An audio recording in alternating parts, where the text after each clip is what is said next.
Ahad sebelum itu, Lembaga Eksekutif Gabungan Parti Sarawak (GPS) Tan Sri Abang Johari Abang Openg mengumumkan GPS akan membentuk Kerajaan Persekutuan dengan Perikatan Nasional (PN), Barisan Nasional (BN) dan Persatuan Rakyat Sabah (GRS). Bagaimanapun, apa yang berlaku selepas pengumuman Abang Johari, keadaan berubah berikutan beberapa perkembangan termasuk langkah Pakatan Harapan (PH) dalam usaha Anwar mendapatkan sokongan bagi membolehkan beliau menjadi Perdana Menteri dan membentuk kerajaan. BN juga sebenarnya belum membuat keputusan sama ada untuk menyertai mana-mana parti dan parti bersama atau kekal sebagai pembangkang selepas hanya mendapat 30 kerusi. Difahamkan apa yang sebenarnya berlaku ialah Muhyiddin gagal membuktikan beliau mempunyai majoriti mudah untuk membenarkan yang di-Pertuan Agong, Al-Sultan Abdullah Riayatuddin Al-Mustafa Billah Shah membuat keputusan menabalkannya. Yang di-Pertuan Agong perlu diyakinkan untuk membenarkan baginda membuat keputusan bahawa pada pandangan baginda ada yang mendapat majoriti untuk dilantik sebagai Perdana Menteri. Supaya baginda yakin ada yang menang majoriti, maka baginda akan buat keputusan.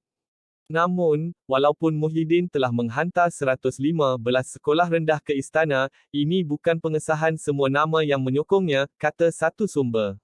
Selain itu, dalam tempoh kekeliruan mengenai siapa yang mempunyai majoriti, BN mengesahkan parti itu tidak akan menyertai mana-mana gabungan, sebaliknya mahu menjadi pembangkang. Eksekutif BN, Datuk Seri Dari Ahmad Zahid Hamidi turut menyatakan pihaknya tidak pernah berunding dengan GPS dan semua ahli parlimen telah menandatangani sumpah serta memberi mandat untuk menentukan gabungan jika mahu menyertai parti yang mahu menubuhkan kerajaan itu. Pada masa sama, Anwar turut menegaskan PH sudah mempunyai majoriti untuk membina kerajaan itu, tetapi tidak menyatakan butiran parti atau jumlah ahli parlimen yang menyokongnya.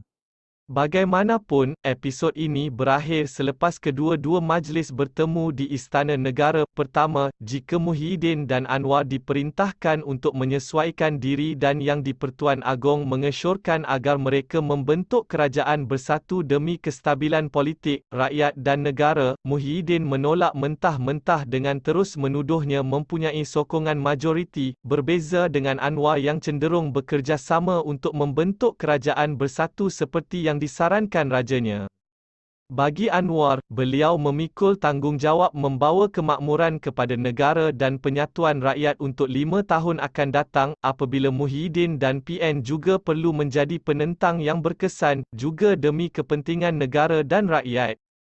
Bagaimanapun, episod ini berakhir selepas kedua-dua majlis bertemu di Istana Negara. Pertama, jika Muhyiddin dan Anwar diperintahkan untuk menyesuaikan diri dan Yang di-Pertuan Agong mengesyorkan agar mereka membentuk kerajaan bersatu demi kestabilan politik, rakyat dan negara, Muhyiddin menolak mentah-mentah dengan terus menuduhnya mempunyai sokongan majoriti, berbeza dengan Anwar yang cenderung bekerjasama untuk membentuk kerajaan bersatu seperti yang disarankan rajanya. Bagi Anwar, beliau memikul tanggungjawab membawa kemakmuran kepada negara dan penyatuan rakyat untuk 5 tahun akan datang, apabila Muhyiddin dan PN juga perlu menjadi penentang yang berkesan, juga demi kepentingan negara dan rakyat. Majlis yang berhadapan dengan kedua-duanya merasmikan Ahmad Zahid, Datuk Seri Mohamad Hassan dan Datuk Seri Dari Zamri Abdul Kadir mewakili BN dan 4 wakil GPS. Majlis membawa kepada penubuhan Kerajaan Kesatuan dengan kelulusan Anwar dilantik sebagai Perdana Menteri. Perkara lain yang membolehkan kekalutan ini berakhir ialah kebijaksanaan Yang di-Pertuan Agong menangani dan menyelesaikan kemelut ini. Tindakan baginda mengadakan rundingan khas dengan Raja-Raja Melayu juga merupakan penutup kepada krisis 4 hari ke arah penubuhan kerajaan yang stabil demi kepentingan rakyat dan negara.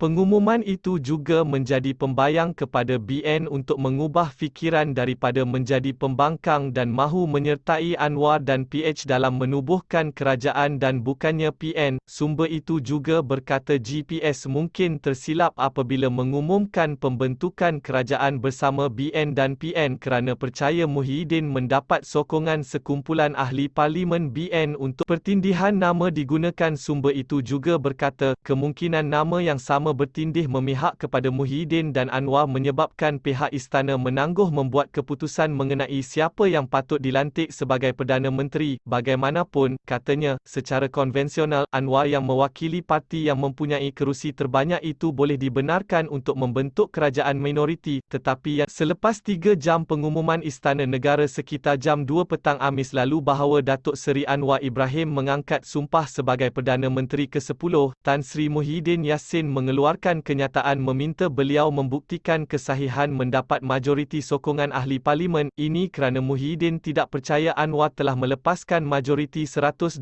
kerusi kerana sebelum ini beliau telah menyampaikan dokumen akuan bersumpah SD 115 ahli parlimen yang menyokongnya ke